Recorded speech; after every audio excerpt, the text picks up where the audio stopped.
Welcome back नाज़रीन, अचत programme जे सिलसिले खे अॻिते वधायूं। बुशरा बीबी जी आज़ादी ऐं उनखां पोइ जेको सूरत हाल थी आहे, ख़ुदि उन में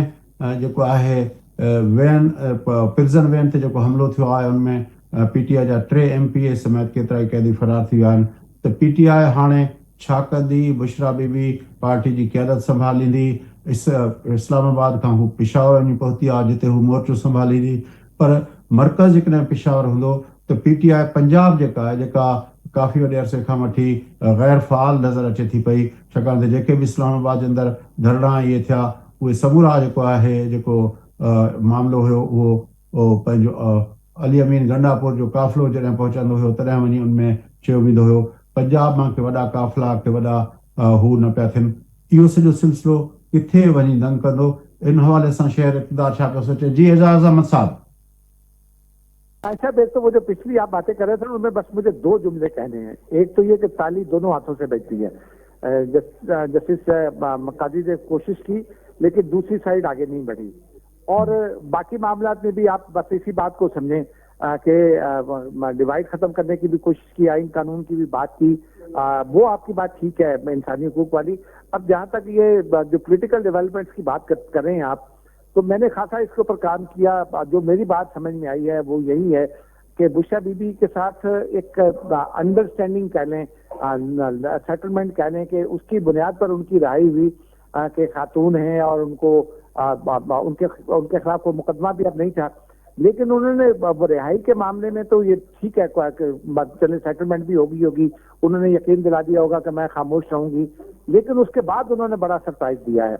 इतरात ये थी कि कल ये हुआ कि जब वो बाहर निकली रिहाई के बाद, तो वो बहुत डिसअपॉइंट हुई कि सामने कोई वर्कर ही नहीं थे। समझती थी कि जम्मे गफीर उनका इस्तकबाल करेगा। वहाँ 10 से 15 वर्कर पहुंचे हुए थे, पार्टी लीडर कोई था नहीं, लोकल लेवल की लीडरशिप भी नहीं थी। कमल शोजब उनके जाने के बाद आई, बैरिस्टर गौहर उनके जाने के बाद आए, और वो फिर इस बात पर नाराज भी हुई। लेकिन इत्तेफाक ये थी कि उनको बानी PTI की ये हिदायत थी कि वो जब जाएंगी तो बनी गाला में रहेंगी, और बनी गाला से फिर फौरन लाहौर रवाना हो जाएंगी, शौकत खाना में चेकअप कराएंगी। और उन्होंने इतला भी यही दी, तैयारी भी उनकी लाहौर की थी। लेकिन फिर वो अचानक जो है वो चली गई पेशावर, और पेशावर जाना उनका जो है ना वो ही को जरा मशकूक निगाहों से देखा जा रहा है। अब जो इतलात हैं वो ये हैं कि PTI में चूंकि 2-3 ग्रुप्स हैं, और हर ग्रुप अपनी बालादस्ती चाहता है। कोई ग्रुप उनकी छतरी में जाता है, उस्मा खान साहिबा की छतरी के नीचे जाता है, कोई ग्रुप जो है वो बैरिस्टर सलमान के साथ खड़ा हो जाता है, कोई ग्रुप जो है वो आ जाता है उनके पीछे, बुशरा बीबी पीछे। तो अब अली अमीन गंडापुर जो है वो खुद एक मजबूत आदमी है, लेकिन उनके बारे में भी बात यही कि उनकी एस्टेब्लिशमेंट से सेटलमेंट हो चुकी है, बस वो पेशावर में बैठकर धमकियां लगाते रहेंगे। तो अब बुशरा बीबी जो है वो इफेक्टिवली कहते हैं कि जो इफेक्टिव तरीन ग्रुप है उसको पेशावर से बैठकर कंट्रोल करेंगी। लेकिन वो PTI के मकासद को हल करेंगी, अचीव करने की कोशिश करेंगी, या उनके अपने कोई मकासद होंगे, इस पर अभी कुछ कम वक्त होगा, क्योंकि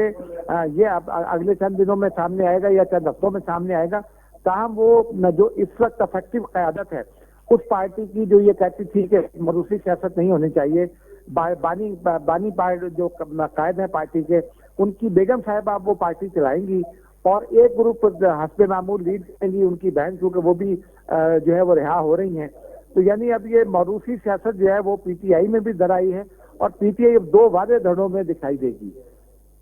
अच्छा सांगी साहब, पाकिस्तान का रिसोर्स डेवलपमेंट के त ही बुशरा बीबी जो लाहौर जे बजाय, जीअं एजाज़ अहमद साहब ॿुधाए पियो त लाहौर जे बजाय पेशावर हलियो वञणु, ऐं ज़ाहिर आहे किथे ईअं त न थींदो त हिकिड़ो उनखे ॿियो उस्मान बोज़दार खपे, छाकाणि त पोएं भेरे बि असां ॾिठो त जेका पंहिंजो उहा जेका गोगी हुई, ख़बर न आहे उनजो नालो मूंखे विसरी वियो आहे, त उन्ही जे हवाले सां जेके ख़बरूं पिया आयूं त उन्हनि गॾिजी जेको आहे कीअं चीफ मिनिस्टर खे उहो करे उन मूंखां पंहिंजा कम वरिता। त हाणे त हुकूमत आहे ई पेशावर में, त ज़ाहिर आहे छा बुशरा बीबी जो उॾाए वञण जो मतिलबु आहे त हिकु दफ़ो ॿीहर जेको उते इक़्तिदार आहे, उन इक़्तिदार जे अंदरि जेके जमा कमकार जे हवाले सां को हो वठे, छा इहो सम्झो वञे, या जेको आहे जीअं एजाज़ अहमद साहब चयो त हिन वक़्तु जेको सभ खां वधीक एस्टेब्लिशमेंट जे वेझो धड़ो आहे, उन्ही सां गॾु हुन पाण खे अलाइन कयो आहे ऐं उतां वेही ऑपरेट कंदी,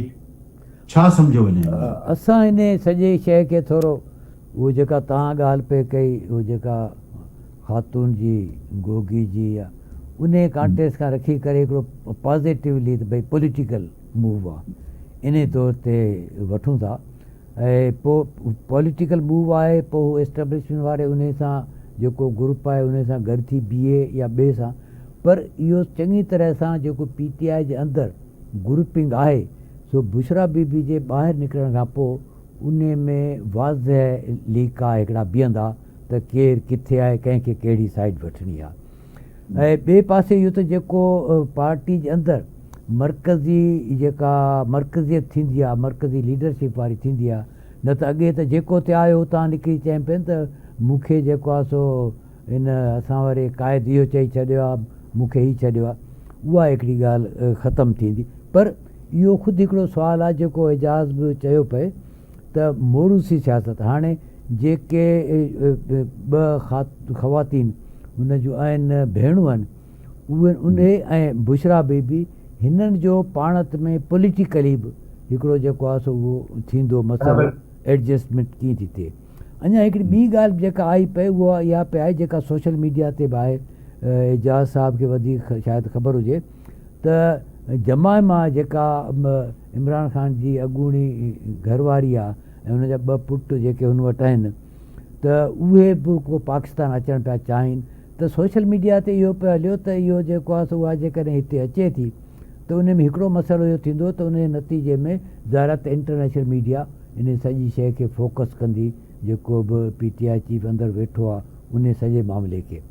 ऐं हितां खां जेकॾहिं हीअ ॿाहिरि निकिती आहे बुशरा बीबी त इहो जेको ॿिनि पहाजनि जे विच में हिकिड़ो वॾी हिकिड़ी मतिलबु त उहो पहाजनि जी सियासत ऐं इन क़िस्म जी का शइ थींदी इहो हिकिड़ो सोशल मीडिया ते हिकिड़ो मज़ेदार क़िस्म जूं शयूं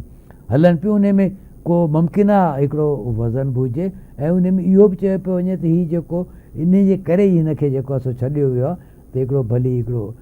छा चइजे त उन में हिकिड़ो इहो सोशल फैक्टर इन पॉलिटिक्स में वो कीअं तो विझी सके। साहब ये तो एक नया पिंडोरा बॉक्स खोल दिया है अपना सांगी साहब ने कि ये जो है जमाइमा साहबा आएंगी और फिर ये जो है वो जिस तरह ड्रामे चलते हैं सास बहू के तकरार फिर वो 2 अपना जो खवातीन हैं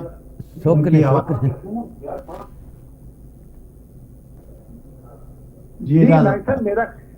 मेरा ये ख्याल है कि ऐसा नहीं है। ये जो इन दोनों के दरमियान इख्तिलाफात हैं ये बहुत शदीद इख्तिलाफात हैं। बहनें जो हैं इमरान खान साहब की वो नहीं मानती बुशरा बीबी के को, वो उनके साथ नहीं करना चाहती वो,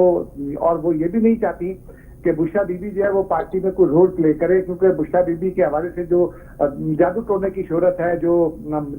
मंत्र पढ़ने की शोहरत है, वो असल में एक तो प्रॉब्लम है। दूसरा है जायदाद का मामला। बुशरा बीबी ने ज़मान पार्क का घर अपने नाम लिखवा रखा है, ज़मान पार्क में इमरान खान का हिस्सा है, बनीगाला में भी कुछ हिस्सा उन्होंने शायद अपने नाम लिखवा रखा है, गालबन इसकी मुझे तस्दीक नहीं है। तो ये वो इशूज हैं जिनकी वजह से उनके दरमियान एक सीरियस लड़ाई है, और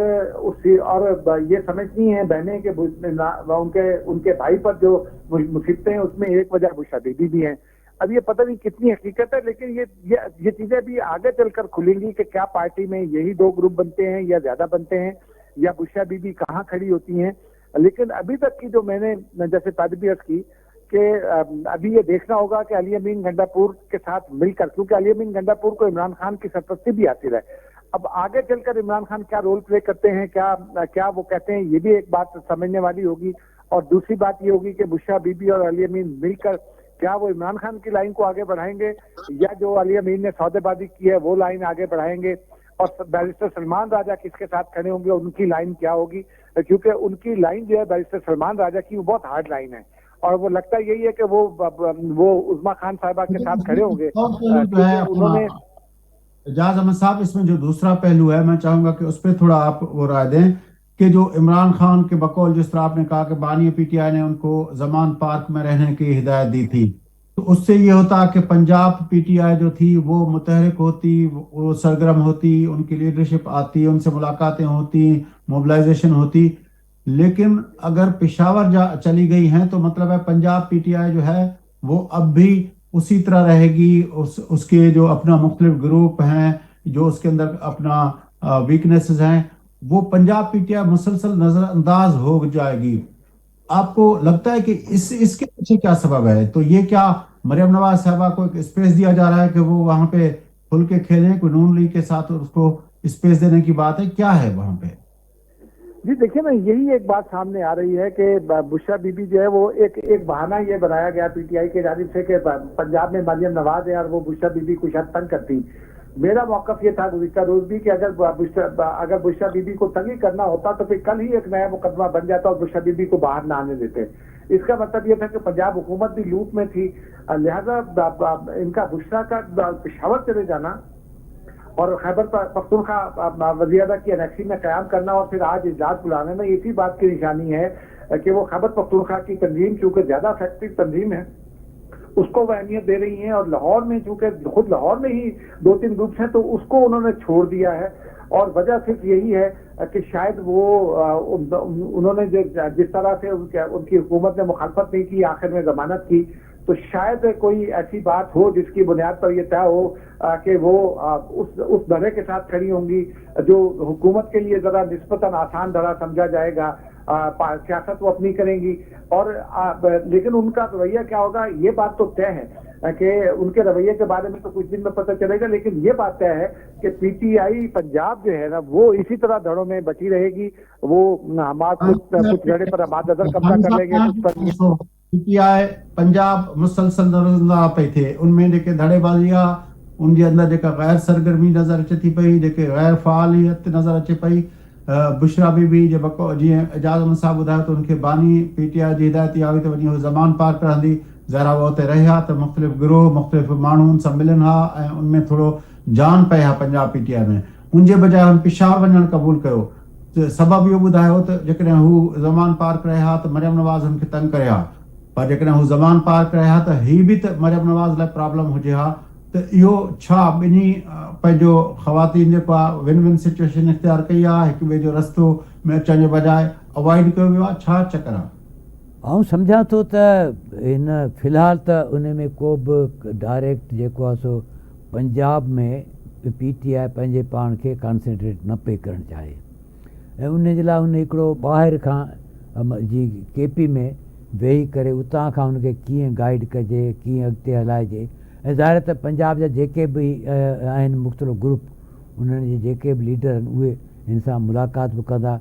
पोइ हुन खां पासीरो रही करे हू जेके बि शयूं आहिनि उहे करे। न त जेकॾहिं पंजाब में रहे पई त पोइ त मुमकिन आहे फौरी तौर ते को हिकु अधु